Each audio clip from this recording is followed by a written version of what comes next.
Pensa Brasil, com Fernando Schiller. Um pouquinho mais cedo hoje, mas a sua palavra é uma ordem, viu, Eduardo Oineg? Mas não é? Fernando Schiller, deixa eu falar uma coisa. Tem um camarada que ocupava o Ministério das Relações Exteriores, chamado Ernesto Araújo. Não é mais. Ele caiu. Queria saber o seu comentário, né? À luz de todos os fatos amalucados que a gente viu acontecendo nos últimos dias. Eu só queria lembrar você que no meu comentário de abertura eu disse que não existe um movimento do sem ministério. Ele não invadiu o ministério, né? Ele era ministro das Relações Exteriores porque ele invadiu. Preciso lembrar que o presidente colocou ele lá. Então, ao tirá-lo agora, o nó continua no colo do presidente. Quem vai ser, como é que vai azeitar as relações. O Ernesto Araújo era o responsável porque o Brasil não tinha vacina. E agora que sai o Ernesto Araújo, vai inundar o Brasil de vacina. Enfim, analisa para nós o que está acontecendo, o grau a gravidade, o ruído provocado em torno da permanência e como é que ele entrou no alvo, né? De uma hora para outra. O problema era o Ernesto Araújo, era o Pazuello, agora era o Ernesto Araújo. E aí, temos solução ao trocar o ministro da Saúde e agora com o novo chanceler? Conta para nós. Tudo bem, Oineg, Débora, Olá. Felipe, nossos ouvintes. Olha, eu era pule de 10, não é? Quer dizer, o que está acontecendo, Oineg, eu gosto de ver isso num plano um pouquinho mais de médio prazo. Quer dizer, você tem gradativamente os ministros da chamada ala mais ideológica, mais conservadora do governo, do bolsonarismo, vão sendo afastados, né? O caso mais notório, nem tão recente, foi o do ministro Weintraub, da Educação, né? Aí nós tivemos a substituição depois de toda a área de comunicação, com a entrada do Fábio Faria no Ministério das Comunicações, que não era provavelmente uma troca onde sai a ala ideológica, mas onde a ala ideológica perde força. E você tem um político de carreira, um político ligado ao Centrão, um político de negociação, né? E você tem agora a saída do Ernesto Araújo, né? Quer dizer, então, aí entra uma série de questões, uma série de desgastes que foram se acumulando. Primeiro, o Brasil pautou quase 2 anos da política externa num alinhamento quase automático à liderança, não é nem aos Estados Unidos, não é? Mas à liderança pessoal, política do ex-presidente Trump, não é? Quer dizer, o ministro Ernesto Araújo, muitas vezes ele identificava Trump como líder dos valores ocidentais, enfim, havia a ideia de uma grande aliança conservadora, havia a incorporação dessa retórica anti-China como uma grande potência expansionista, enfim, contra a civilização ocidental.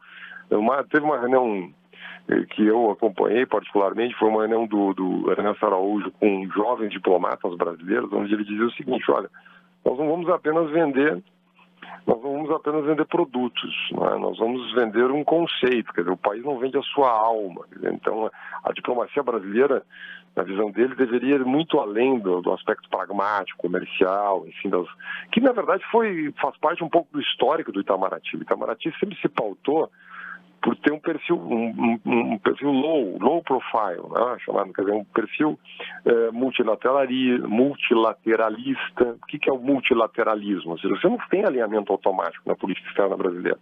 Um compromisso com direitos humanos, um compromisso com democracia, políticas de abertura, não alinhamento. Quer dizer, sempre foi uma marca da diplomacia brasileira. Muitos até consideravam uma diplomacia sem marca, na verdade. Quer dizer, não uma diplomacia, né, que era uma diplomacia profissional, com uma ideia de longa duração, comandada por diplomatas profissionais, né, que não tem sabor político, historicamente. Quer dizer, isso, obviamente, nem sempre foi assim. Nós tivemos, na época do governo Lula, uma dupla diplomacia no Brasil. Me lembro que havia o comando do Marco Aurélio Garcia, lá no Palácio, não é?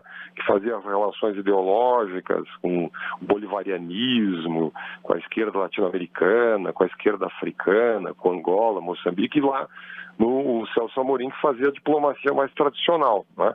Mas com exceção desses períodos, você teve sempre o comando técnico do Itamaraty. Quando o presidente Bolsonaro se elegeu, ele prometeu uma diplomacia pragmática. Chamava muita atenção disso. Eu me lembro conversar muitas vezes com o Marcos Troirro, por exemplo, que hoje é o presidente do Banco dos BRICS, e que foi o secretário de Comércio Exterior do Ministério da Economia, e que era um diplomata, na verdade ele saiu do Itamaraty, e ele várias vezes me dizia, e várias vezes fazia esse tipo de comentário: não, a política externa do governo Bolsonaro será uma política pragmática. E isso foi veiculado na campanha. Quando entra o Ernesto Araújo, quer dizer, você tem um alinhamento para o outro lado. A diplomacia brasileira, a alta diplomacia brasileira, passou a responder a uma agenda ideológica.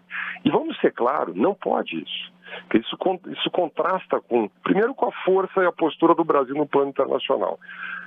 Você eleger a China como grande inimigo ou potencial, grande mal da civilização ocidental, não faz nenhum sentido para um país como o Brasil.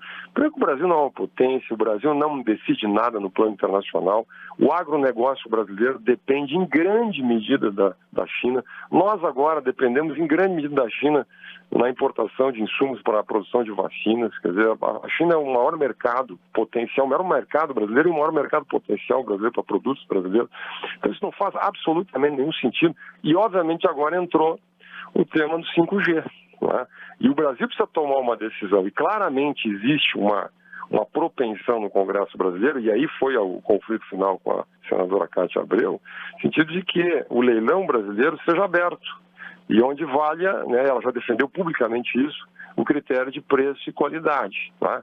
Agora, se entra questões geopolíticas, geoestratégicas, definições sobre, problemas de transparência, problemas, enfim, que eu gosto de chamar de intangíveis na questão da China, na relação com o 5G, aí é algo bem mais complicado. Eu desconfio, né? Não sei se concorda comigo, quer dizer, o Brasil hoje não tem maturidade para fazer esse tipo de juízo. O governo brasileiro não tem. Quer dizer, para ter esse tipo de definição estratégica, por exemplo, limitando a concorrência de empresas chinesas. É muito difícil que isso aconteça. Tá? Mas, de alguma maneira, esse foi o estupim. Eu diria assim, estava mais do que na hora. Claramente foi uma experiência ruim para a diplomacia brasileira. E agora a grande questão é quem entra no lugar. Não é? Quer dizer, se fala no embaixador Nestor Foster, que é o embaixador nos Estados Unidos, que tem um alinhamento com o presidente. Eu conheci ele, inclusive, na embaixada em Washington. Ele tem uma característica, o Nestor Foster. Ele é um diplomata que tem um alinhamento com visões do governo, mas não com esta postura conservadora, ideológica na gestão do Itamaraty. Tanto é que ele é respeitado, tem uma postura pessoal de diálogo muito aberta. Tem outras hipóteses aí, inclusive do almirante Flávio Rocha, se fala muito, que viria de fora da carreira. Acho que é mais prudente nesse momento que não faça um meio trabalho, que meio trabalho é o seguinte, tira um diplomata conservador e coloca um outro personagem estranho à diplomacia. Né? Então acho que o governo realmente precisa consertar isso, botar um diplomata de alto calibre, como seria o caso do Nestor Foster, por exemplo, né? Respeitado, né? Que retome, digamos assim, de alguma maneira, este veio da diplomacia profissional brasileira. Agora, Schiller, na última troca de ministério, que foi o da Saúde, o presidente encaminhou a conversa com o Congresso Nacional, chegou a conversar com Arthur Lira, encaminhou um nome e, na última hora, desagradou e colocou um outro nome, criou um ruído na relação com o Congresso. Eu queria te ouvir por isso, saber se a gente não corre esse risco no caso do chanceler. A outra coisa é o seguinte, qual é o peso desse cargo no processo de transformação do Brasil? Para além dos discursos irresponsáveis, desse comportamento confrontador, comunavírus, covidismo, ele usou a expressão covidismo, projeto globalista, isso é tudo parte do projeto globalista, do qual faz parte o climatismo, ideologia de gênero, politicamente correto, cota racial e Covid. Esse lunático botou tudo no mesmo saco. A minha pergunta é se ele não era mais um agente perturbador, porque na prática nós vamos aumentar o nosso fluxo de comércio sem o Ernesto Araújo. O Ernesto Araújo conteve o fluxo de comércio brasileiro, vai pintar mais vacina. Eu queria te ouvir nisso e ouvir também nessa escolha do nome na relação com o Congresso Nacional. Porque, ou bem ou mal, o Pazuello não produziu o mesmo estrago na relação pessoal com o Congresso. Ele era um sujeito que atrapalhava pelo desastre que ele representou. Mas o Araújo, ele foi no cangote da Cátia Abreu nesse final de semana. Olha, não tem comparação. Quer dizer, o Ministério das Relações Exteriores não tem o comando, por exemplo, direto de uma política de saúde no meio de uma pandemia, como tinha o ministro Pazuello. Né? Eu acho que a avaliação do desempenho do Pazuello vai ter que ser feita com muita calma ao longo do tempo. Né? Porque nesse momento nós estamos no calor aí dessa polarização política, eu acho isso mais difícil. Agora, o ponto do Ministério das Relações Exteriores, primeiro, o Brasil tem um elenco de diplomatas do mais alto calibre que podem assumir. Se fala muito do embaixador de Paris, o embaixador Luiz Fernando Serra, que tem a mesma característica do Nestor Foster, quer dizer, ele tem um relacionamento, ele age bem, quer dizer, ele agora é um diplomata de carreira, tem um alinhamento genérico com o governo, está preparado para assumir, quer dizer, tem formação, tem tradição. Ernesto Araújo era um diplomata recém-promovido ao cargo de embaixador, à posição de embaixador, tá? Ele não tinha nem dentro do Itamaraty, ele não estava na fila, quer dizer, ele não era um embaixador de primeiro time, com experiência, que havia comandado embaixadas importantes para assumir essa posição, tá? Agora é diferente do embaixador Serra, do embaixador Nestor Foster, que já comanda embaixadas em Paris, comandou a embaixada na Coreia do Sul, por exemplo, o embaixador Serra, ou o Nestor Foster comanda a embaixada nos Estados Unidos, ou seja, que tem experiência nesse tipo de negociação, né? Para mim, Oneg, para te dizer, sabe qual é o maior desafio da diplomacia brasileira hoje, nesse momento, da política externa brasileira? É consolidar, a fazer avançar a entrada, o ingresso do Brasil na OCDE. Esse, na minha visão, porque isso, na minha opinião, deveria ser um grande projeto estratégico do governo. E aí, obviamente, o Itamaraty tem uma função.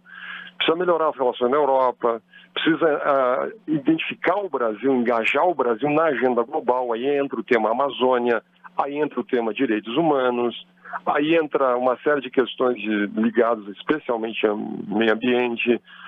O tema do globalismo, o antiglobalismo, não faz absolutamente nenhum sentido. O próprio governo comemorou, né, que havia recebido o aval dos Estados Unidos para ingresso na OCDE. A OCDE o que é? É a maior entidade globalista hoje do mundo. O que é uma entidade globalista? Ela fixa padrões globais de governança em todas as áreas, na área de educação, na área de emissão de gases, na área de meio ambiente, na área de política econômica, política fiscal.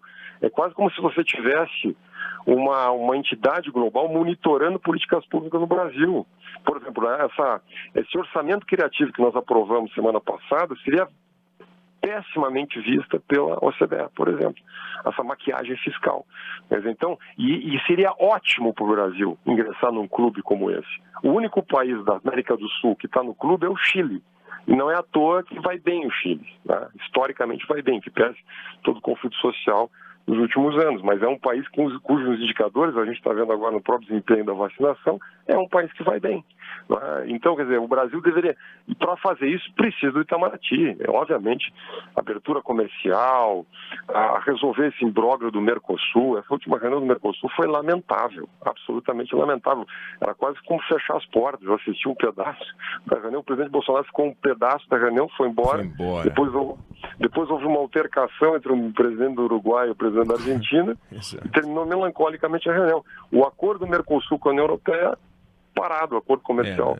Então, tem uma enorme agenda para o Itamaraty. O Itamaraty não resolve, mas ele pode atrapalhar muito. Encaminha. Agora, uma última coisa para te liberar.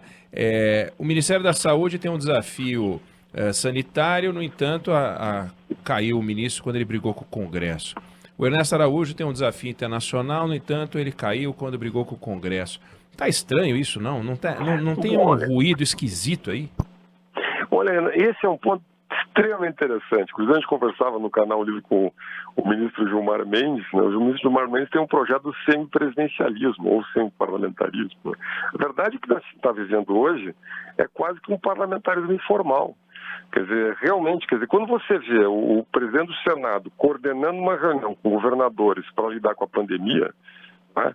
Quando você vê o Congresso Nacional definindo a política, como definiu no passado o auxílio emergencial, valores inclusive, você vê o Congresso, o Senado literalmente demitindo o ministro, que foi o que aconteceu, né? Então você vê olha, é curioso isso, né? Pode ser um presidencialismo frágil, né? Um presidencialismo um pouco no vácuo, mas o fato é que o Congresso vem assumindo posições, o que cai entre nós, hein, Oineg, dos males o menor. Bom, e nos Estados Unidos, vamos lembrar, todos os secretários de Estado, leia-se os ministros deles, são aprovados pelo Senado antes de entrar. Aqui no Brasil, a gente aprova o embaixador, mas não aprova o ministro das Relações Exteriores, aprova o presidente do Banco Central, mas não aprova o ministro da Economia. Tem uma discussão aí sobre a aprovação, a chancela. Agora, nesse semipresidencialismo, cheguei a falar sobre isso na semana passada, o presidente Michel Temer fez isso voluntariamente. Ele envolveu o Congresso trouxe para ele o Congresso. E agora o que a gente está vendo é um semipresidencialismo involuntário. O Congresso foi lá e disse assim, olha, agora você está com a gente. Tanto que teve aquela reunião improdutiva por um lado, mas por outro, uma reunião que encapsulou o presidente Jair Bolsonaro. Não sei se é a sua avaliação. Aliás, no governo Temer, o tema do semipresidencialismo chegou a ser ensaiado, quer dizer, porque claramente é um regime que goza com uma certa simpatia do ex-presidente Temer, não é? Bom, aí é um governo completamente diferente, né? O governo Temer era um governo de base parlamentar. O ex-presidente Temer havia sido 2 vezes presidente da Câmara dos Deputados, tá? Então havia uma coalizão enorme lá montada, só por isso o governo sobreviveu depois daqueles 2 processos movidos pelo procurador Janot.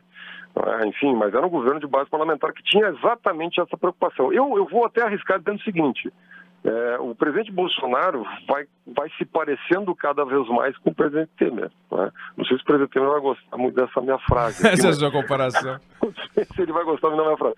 Mas várias vezes aqui na própria Band, quando a gente entrevistou o presidente Temer, ele diz, olha, eu ligo de vez em quando para o presidente Bolsonaro, temos uma boa relação. O presidente Temer foi convidado, ele liderou uma missão diplomática ao Líbano, enfim, tem boas relações com o presidente Bolsonaro e vem aconselhando ele. Por exemplo, foi ele que aconselhou parar com aquelas entrevistas ali na cerquinha do palácio, lembra? Que ela, cada dia era uma crise. Não funcionou muito não, né? Ele continua. Nada funciona muito, né? Mas como eu tento ser otimista, né? Um pouquinho, pelo menos, mas funciona. Aliás, o ex-presidente Temer daria um ótimo chanceler, mas eu não desejo isso para o ex-presidente. Maravilha. Fernando Schiller em versão antecipada e estendida do Pensa Brasil. Brigadão. E a gente volta a falar na quinta-feira. Abraço. Um grande abraço. Valeu.